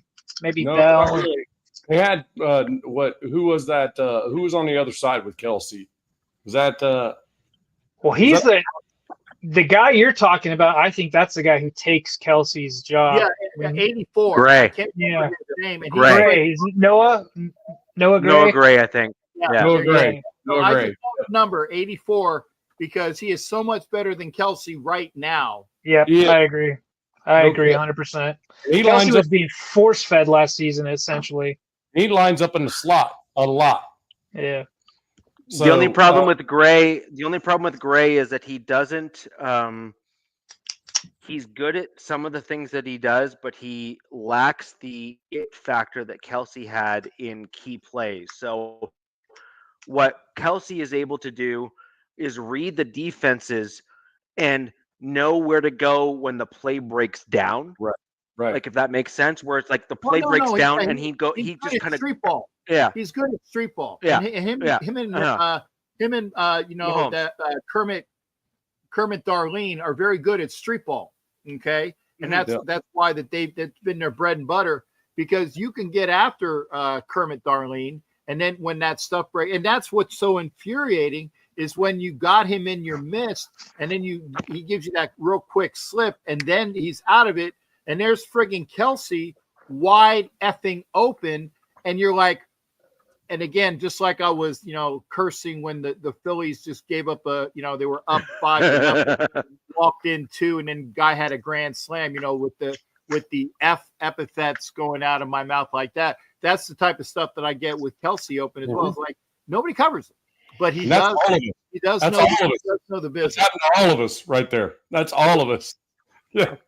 Kelsey had this you're like, okay, just cover him, and then next thing you know, he's wide open downfield. I'm like, how this guy? He moves like a 50-year-old man out there, and he's still getting 20-yard chunks. I didn't understand it. It drove me effing crazy last season. Here's a great example. Do you know who was very similar, even at the end of his career, was Rob Gronkowski? Yeah, Rob Gronkowski did the same thing. The dude looked like he was like a lumberjack that was just like, like a Yeti going down the field. Was the most dominant tight end to ever play the game, in my opinion. I agree. I actually agree. Absolutely dominant. I agree. And not saying he's the best, but I'm saying he's the most dominant. Like that guy was. I actually will happily go as far as saying that I think he's the best tight end to ever play in the NFL, and that includes the old timers. Wow. No, I agree, and the reason why I agree is Casper. Come on. For me, Casper. Sorry, what? Dave Casper. Come on. Oh yeah, Casper. Look, there's a bunch of really good. I'm sorry, but they're. How about the guy who was that has a Super Bowl win as a coach and a player? Okay. By the name of Iron Mike Ditka is a tight end. What about the preceding tight ends? Oh no, I'm including him. I'm including those guys in that era, and the reason why I say that is that Richie. I'm sorry if you're saying that Rob Gronkowski is better than Ditka and those other guys. I'm sorry, sir. You lost a lot of credibility as far as knowledge, or at least what you think. In my mind. Well, here's my reasoning why. Number one, Rob Gronkowski, for his size, and he's an enormous human being. The dude's 6'7" and 275 pounds. For his size, and even not for his size, just in general, was incredibly quick and could run a full route tree and was an offensive weapon in almost that entire era within the Patriots. And he can block. I haven't even gone to that yet. No, I haven't gone to that yet. And there was games actually where their tackles were injured. And if you actually look at the film that was captured there, they put Rob Gronkowski in as a tackle. The dude played a freaking offensive tackle as a tight end, and so it's for those kind of reasons where I'm not diminishing those other people. I actually think that those other guys, Gonzalez, for example, you have Ditka, who is like in that upper tier. You have a couple other dudes that. Well, Gates is another guy who I think is deserves to mention. Shannon Sharp. How about Jackie Smith? How about Ozzie effing Newton? How about John Mackey, who is, to me, is that guy as well, okay? If we're going to go great tight ends, you're even saying that he's better than Riley Odoms, who was a damn good tight end for your Denver Broncos, Tony Gonzalez as well. I was going to say I'm putting Gronkowski over Shannon Sharp, who's a legend. I'll go Smith and Mackey and Mike Ditka. That's why I'm saying, dude, I'm sorry. Rich, when I say you've been up in Canada too long, the air's getting to you. When I say, look, obviously I didn't see some of these guys that you mentioned probably live, Captain. So, I'm not trying to be disrespectful to Ditka or anything that, or Casper. I didn't see all these guys live.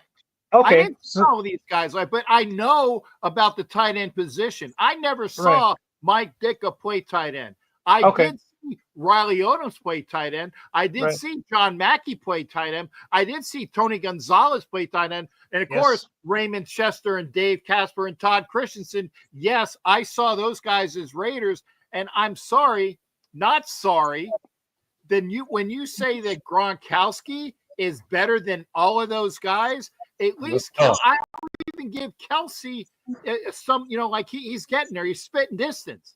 Well, Kelsey's been putting up the numbers, right? Because with Mahomes, what he's done. So but when I'm sorry, I can't see Rob Gronkowski. And it's not because I hate the Pats. No, I know we all hate the Pats, right? They ruined our lives for like a decade.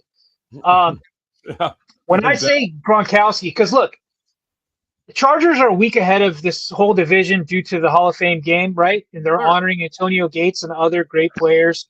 And Antonio Gates, one of my top all-time favorite players, never played football in high school or college, and then becomes, he's getting enshrined in the Hall of Fame as a tight end. It's absolutely amazing, as a basketball guy coming into the league and being that successful in the NFL is mind blowing. And look, I hate the Pats, Cap. Always, like I said, a decade they ruined us. Every effing year, Tom Brady and Bill, just causing havoc throughout the whole NFL. And we're seeing this in our own division, which hopefully one of our teams puts an end to it this season. I hope so. I don't care which one. Yeah, but Rob Gronkowski, that big goofball, right? When I say dominant, I'm not saying he's the best. He was the most dominant tight end that I personally had ever seen in an NFL game. The way he was able to handle D linemen, linebackers, secondary and safety, catch over the shoulder balls, with that giant, you guys remember he had that huge brace on one of his arms. Yeah. And just boom, stiff arm, throw guys down for touchdowns for Tom. I mean, it was bizarre. It was unfair. His career wasn't long. It wasn't super long like other guys. 9 years, I think. Yeah, but it seems like I would love. He had a gap in there too. Yeah. He had a gap in there there's too where he was other out. somebody in this chat mentioned Tony Gonzalez. Tony was a stud, and then you look at complete tight ends, right?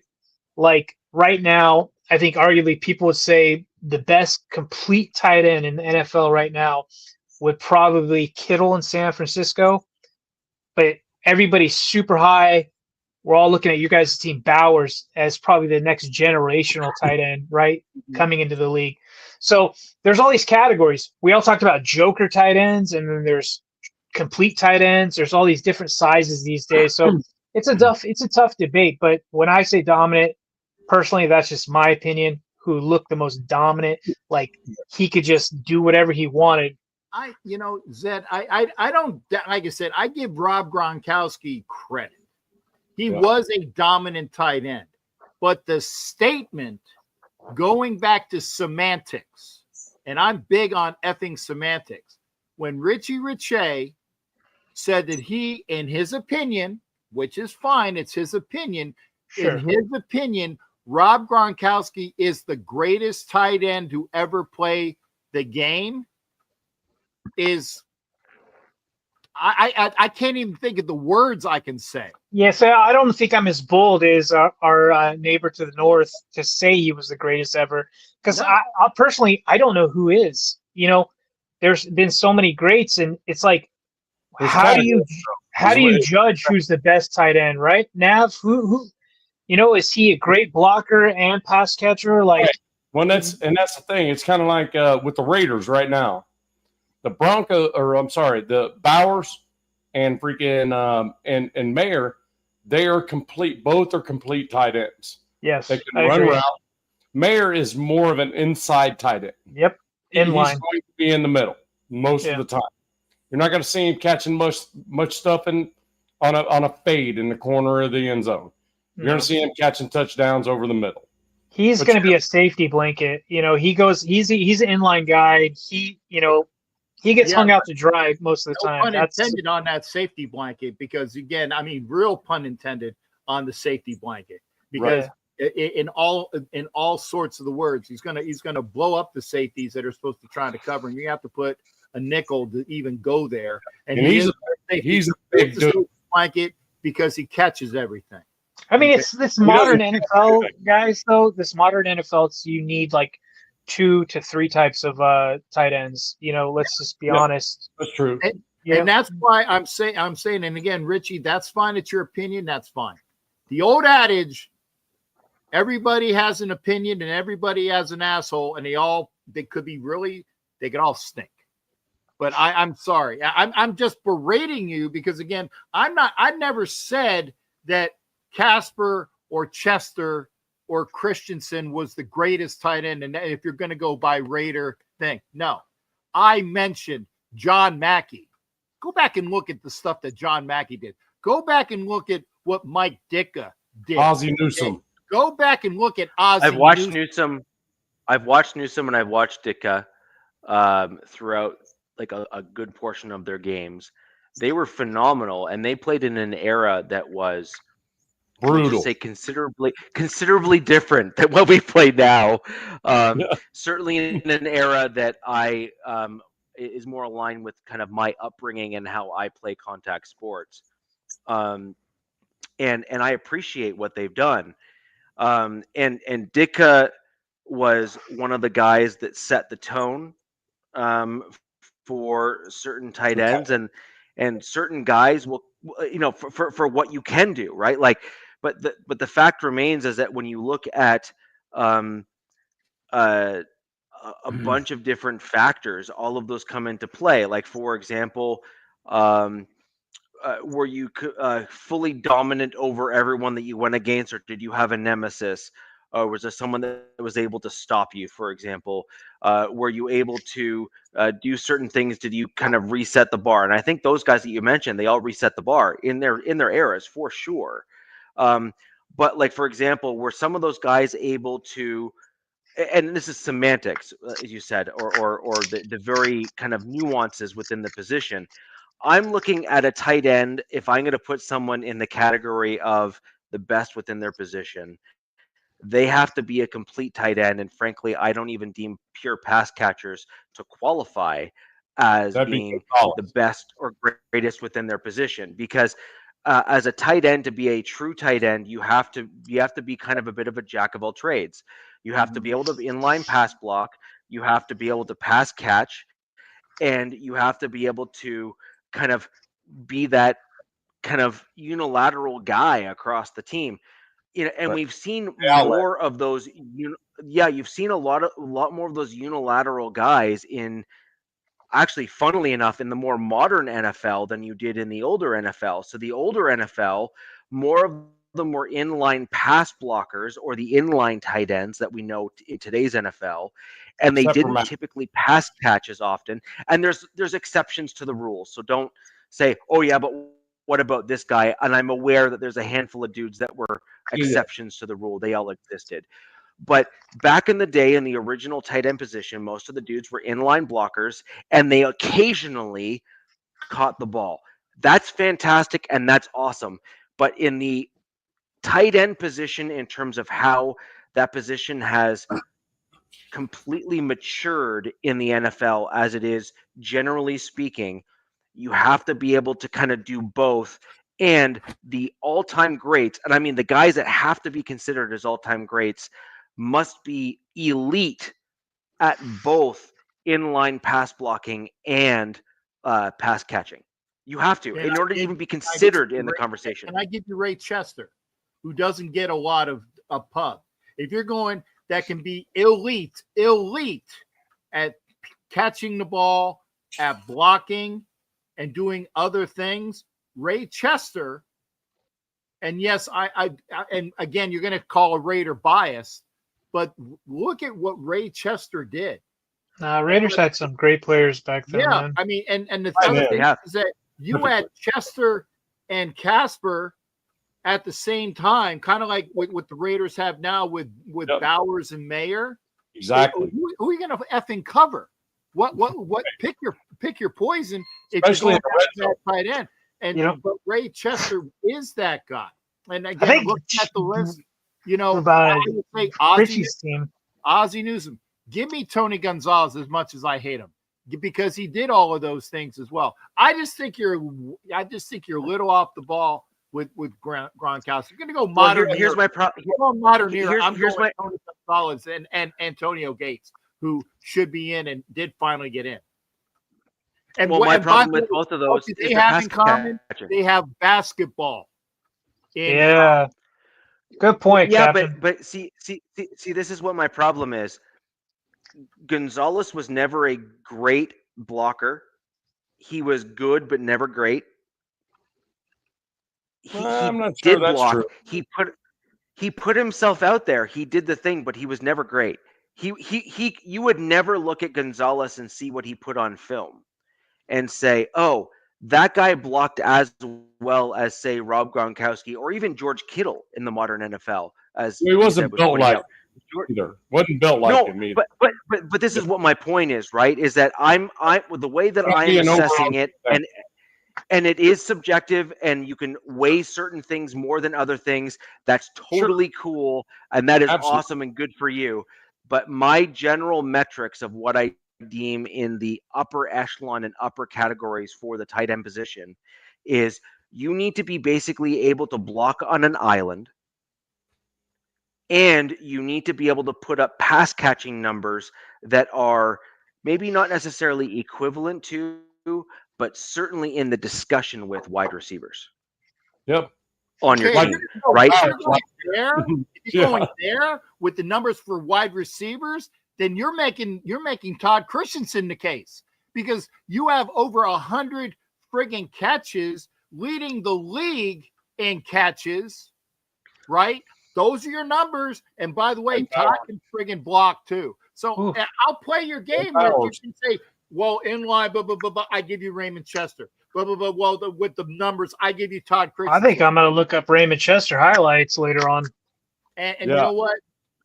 Zed, I tell you, if you were ever hanging out with me at Raider, there's no better. I can't really say, because I know a lot of the open that I do know personally.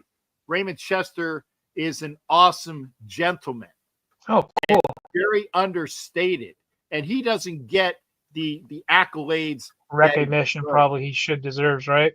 Yeah, I think a lot of those guys, you know, I don't want to call them the forgotten era, but I would say like the golden age, right, of the NFL.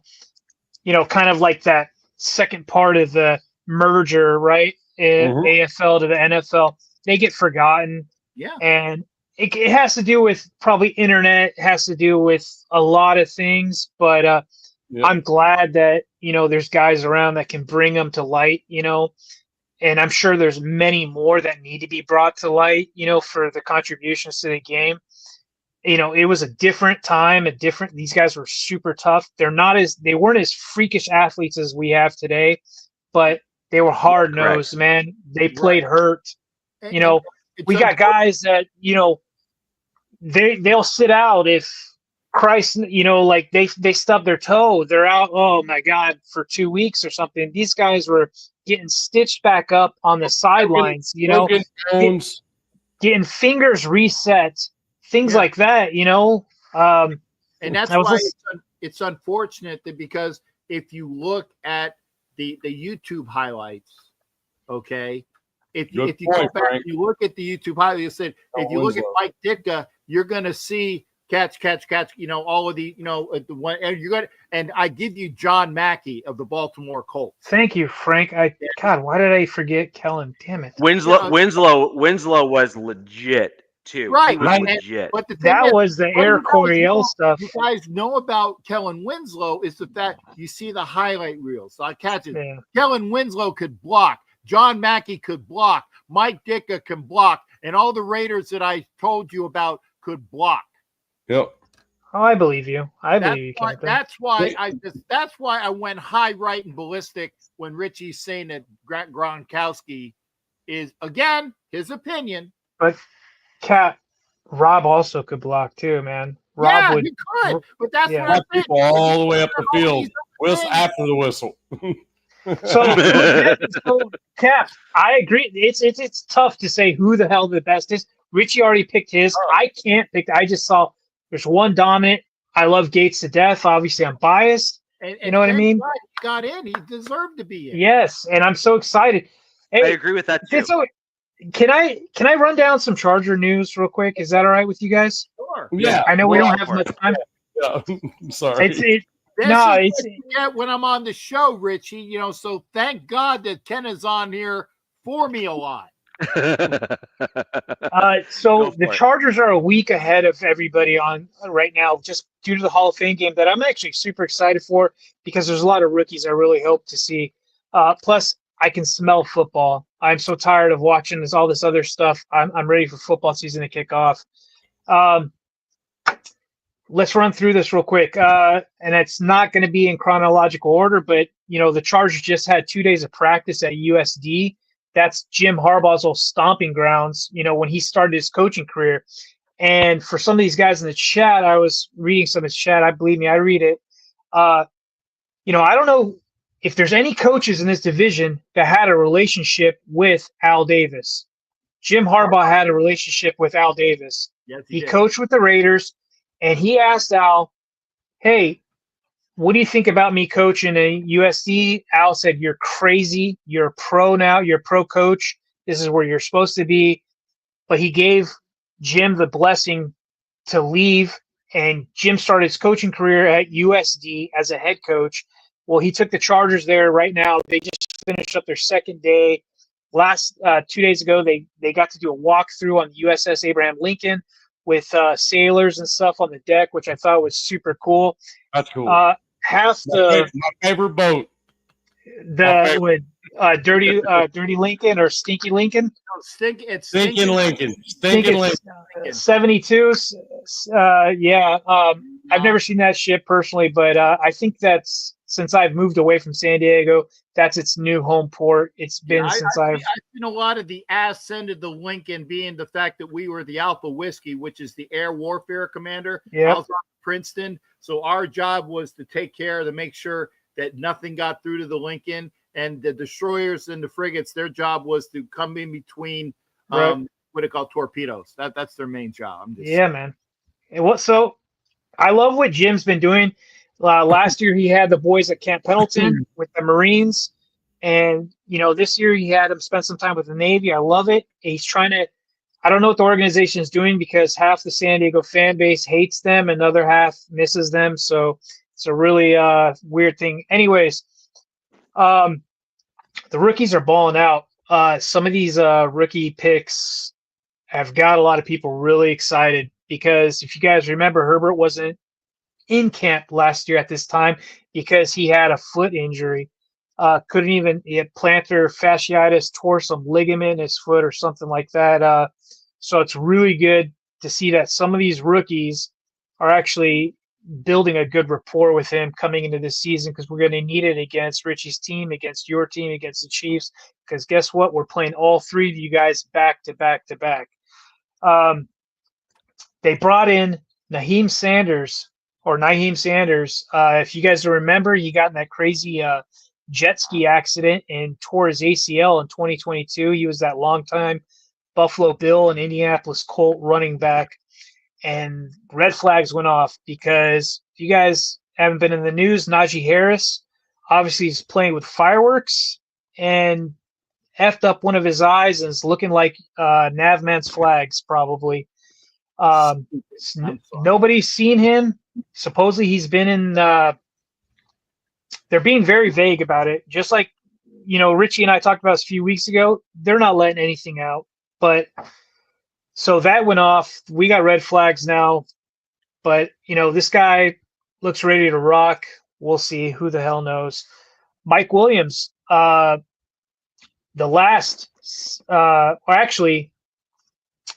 was the last San Diego Charger or the first Los Angeles Charger drafted.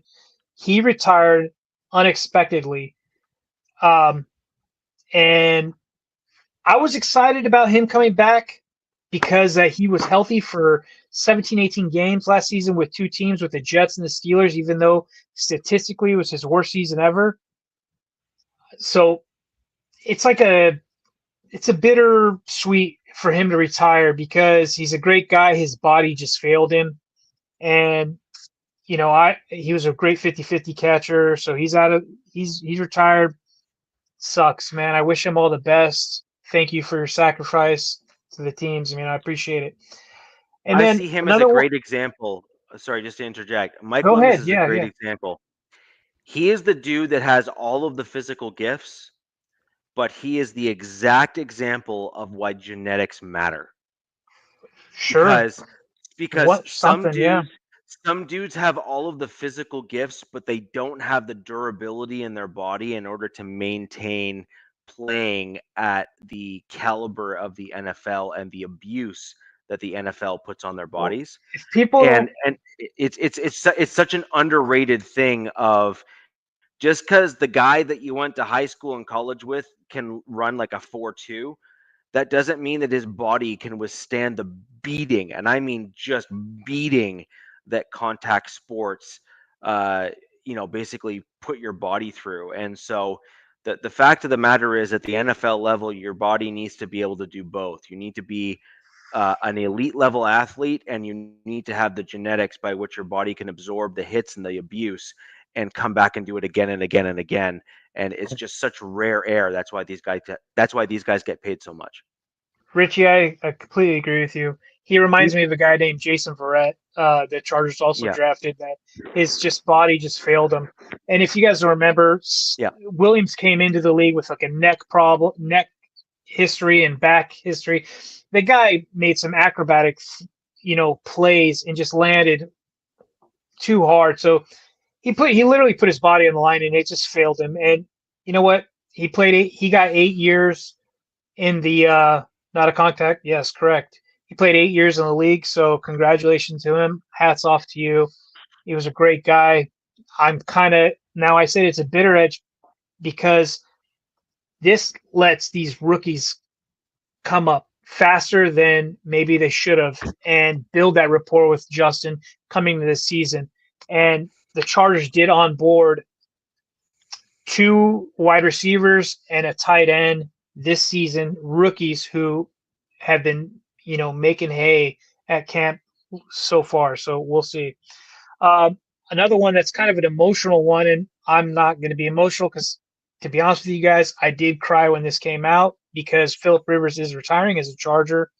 And to me, that's special because Rivers was my guy. He wasn't my childhood quarterback. He was more of my, becoming an adult quarterback. And this guy to me was the epitome of a pro.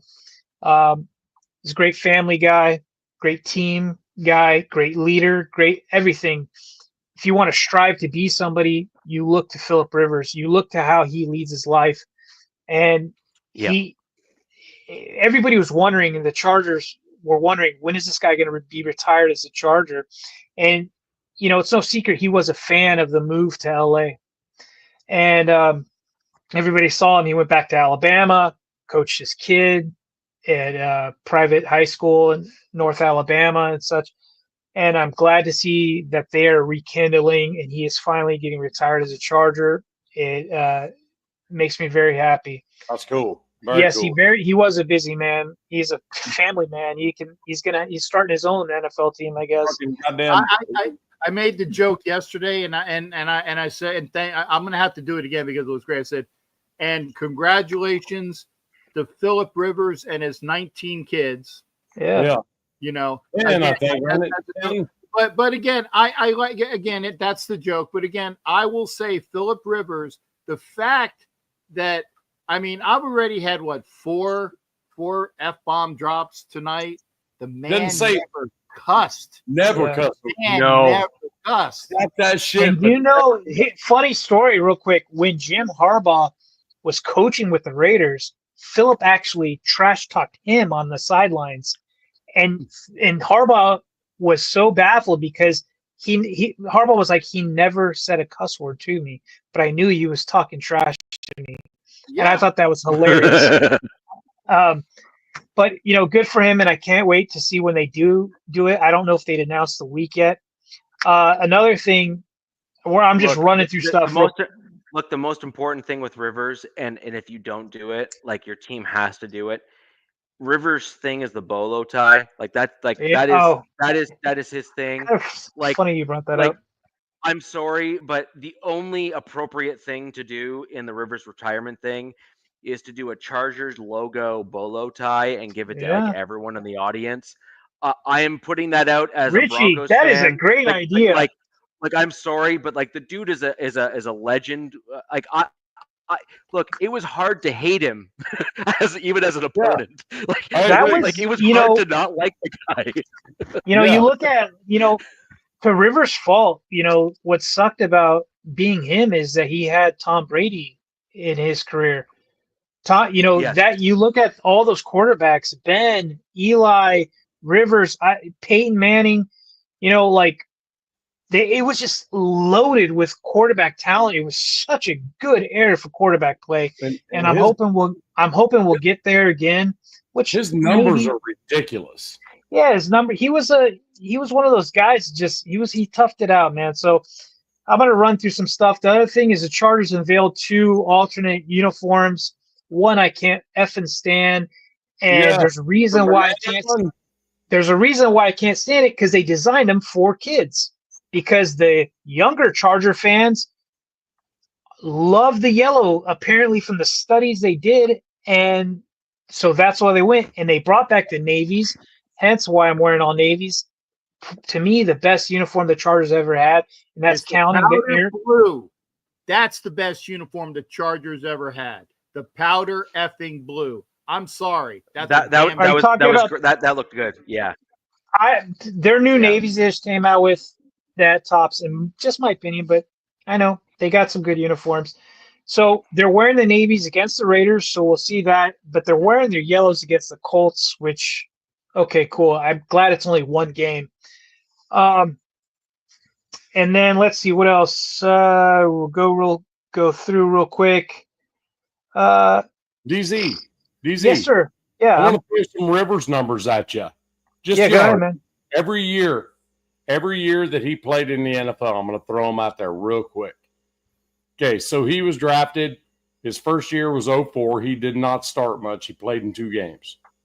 Okay. That's Breeze. He had Breeze in front of him. Yep. Yes, he only played 2 games in 05. He was a starter in 06, 3,300 yards. In 07, 3,100. 08, 4,009. All shot footage too, by the way. 42.54.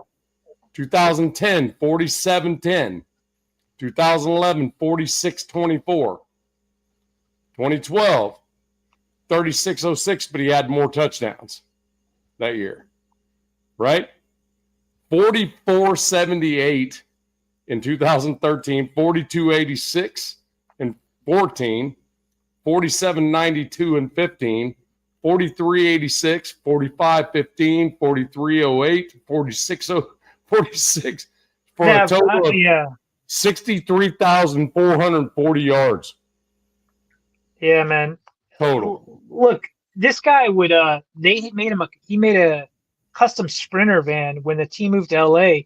Every day he drove from Poway, which is in North County in San Diego, to Costa Mesa. It was like a 2-hour change trip every day, to and from, and on the way back, watch film. So, he was committed, but he was paid. This is what these guys are paid to do. So unbelievable. He had 10 straight seasons over 4,000 yards. That's unreal. Yeah, crazy.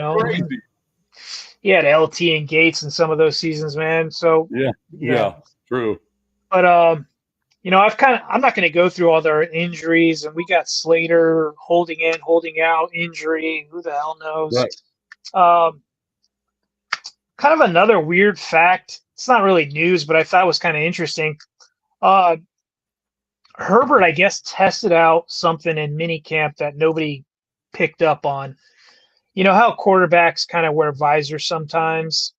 Well, he hates wearing visors, and apparently he has sensitive eyes. I didn't know this. This guy's been with us. I think he's going into his 6th year. He's been wearing he just started trying out these contacts that turn his eyes bright red. They're UV contacts. They are so creepy. He looks like a Star Wars. Yeah, it's creepy as all hell. But foosball is the devil. Yeah, exactly. Yeah, that's something. That was like a neat nugget. So he's rocking those because apparently he's got the sun bothers him. So I guess he said he can wear them in games through a medical note or whatever. But I mean, there's a lot. I just kind of rambled through some notes that I had, and yeah, man, I'm just excited for this to kick off. Yeah. I'd like to see some actual real games before I can really determine, the highlights. Like this captain likes to say during the combine for the the underwear Olympics. That's kind of what I feel like camp is almost. You know what I mean? Is. So yep. With pads though, so it's a little bit. Yeah, it is. It's kind of embarrassing. They had one day of pads, and the next day there was like 8 guys not practicing. I'm like, give me a fucking break, man.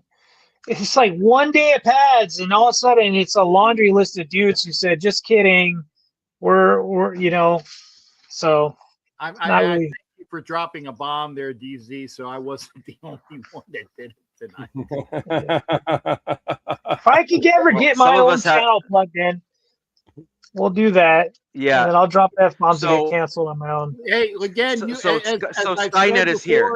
Y'all are always invited, except for ASAP Hood. Y'all are always invited, or whatever his name is today. Always invited to check out the captain's channel because I enjoy banter from other teams. Yeah, a shameful plug, and I thank you for Jack being this member on this show here, which goes on my channel. So you guys is Jack's kid really a Niners fan? I said that. I think he is. Oh God! Really? What? Yes, I think he is. Dude. I said it because there was something in the back of my mind that that tweaked Well, that look. memory bone. Not to rub this into Jack's face, but I just had my daughter request a Broncos replacement hoodie that fits her now because she's grown. So I've clearly congratulations. done something. I've done something right. She is moving in the right direction as far as her dad's concerned. So that's all that matters. My daughter's full blast, bro. Full blast. That's good. Bro. We had a friend group, and he's a diehard. He's a Marine drill sergeant, or not anymore. Diehard Chargers fan. His wife, who's also in the Marines, diehard Raiders fan. And it's funny, their kids, the son is the Chargers, the daughter's the Raiders, and they'll go to the games, and they got divorced, but I think they're going back together. But it was always funny. It was like Chargers, Raiders, like kind of thing. This family, I'm like, I don't know how that works. Wow, that fucking sucks. That wouldn't fly, man. But my wife is a NFC South fan, so that's easier. Yes. Yeah, that's chill. Yeah, That's like you're like, agree. Oh my God. I really want to comment, but that just gives credence to the fact that this person really has zero intellect. Oh, Which one? fuck twat. Oh, that guy? I would really love to know who this guy is. I know Piano who he Man, is. Piano Man, whoever he is. Who that is. We know who the fuck it is. He gets kind of nightmares. He has been banned from every Raiders channel because he goes on every Raiders channel. He has nothing to say. You know, it's all bullshit, and it's all crap, and it's all what do you call it? Just nagging shit. No substance, no knowledge, and he has been banned from every channel. And I gave him a lot of opportunities. Hang on. Can I say something? Hey, he's listening. Hey, so Piano Nav or Piano ASAP Hood, if you are a Chargers fan, man, if you get personal, we will ban you, dude. Like, continue to keep banning you. I love the friendly banter because, believe me, it's going to kick up once the season goes on. But once you start getting personal with these guys, I don't care what you do in their shows with Nav or Cap, but you don't do shit in my show. I don't want it in this show. I like the comments, I like the friendly banter, but I don't want any personal attacks. Like, I just saw something about military, talking about somebody's military. That's not happening here, dude. So let's just be cool. Let's do this thing. Be a good fan. Look, I don't care. Let's just not dig into this shit, right? It's unnecessary. DZ, I got your number. I'll get with you offline, man. So, it's when's your game? Is it between this show and next show? It's the 31st. It's the 31st. It's a Thursday. It's right after our next show, man. So it's right after the next show, then. Okay, so right after the next show. So let's we're going to be getting. Yeah, so we're going to get right into that, though, because that's going to be meaningful football for you in terms of, seeing what some guys can do, comparing to the other team and that kind of stuff. Obviously, a couple weeks ahead of the rest of us, clearly. Yeah. Right? So let's go ahead. We're going to get into that next week. We're going to go right into the team and position group comparisons between the Chargers and your opponent there. And we'll start going down that rundown because that is – obviously, this is a divisional show. So this is Raiders, Broncos, and Chiefs, and we'll get right into that nitty-gritty in terms of what your team's going to do, how it's going to work, what you think is going to happen. Do you think you're going to see, maybe some more meaningful players play, or do you think it's going to be basically the roster bubble guys trying to show and prove their worth? That'll be an interesting kind of discussion to have. As we've kind of been alluding to in terms of health and everything. It's the underwear. So I think that'll be an interesting one. Thrown in, right? Yeah. Well, but see, some coaches treat it as a legit thing. No, but some coaches see the Hall of Fame game as like a legit thing. Yeah. Good question. It was a joke. No, but I completely agree with you. Some coaches see it as a throwaway game and I never want to play it ever again. Other coaches see it as like an actual important, meaningful game I mean, that not too is long a ago, boys, we did play 4 preseason games, so it's just like right, back to norm in LA and right, Detroit. right, Yeah. And right. I will And say I that mean, and Josh Detroit is a McDaniel tough team. won his very first game as the Raiders head coach in Canton, and I was there, and it went Oh, right downhill from by there. the way, real quick, I know we were talking up the AFC West this whole show. Dude, the NFC North is the other division I would compare to us. Detroit, Minnesota, Green Bay, and Chicago. They are all every one of that team, in my opinion, they're all on the rise as well. So Well, and it's a good thing analogy you got there. I said I was actually on an NFC North. It was pretty much a Vikings channel because I know some Vikings people and they invited me. I had a ball. It was great. But like I said, the Vikings are strong, obviously.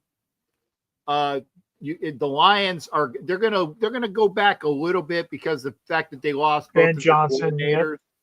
Both because they lost Johnson and they lost Aaron Glenn. So the fact that they lost both of their coordinators, they're going to come back down to the pack a little bit. But the Vikings are going to be strong. It's all going to be in the hands. They had a fantastic team, and Darnold made the most use of it. Now they turn over the keys to the car to JJ McCarthy, who is would have been in the same boat as Bo Nix, but he got injured. So this is his rookie year.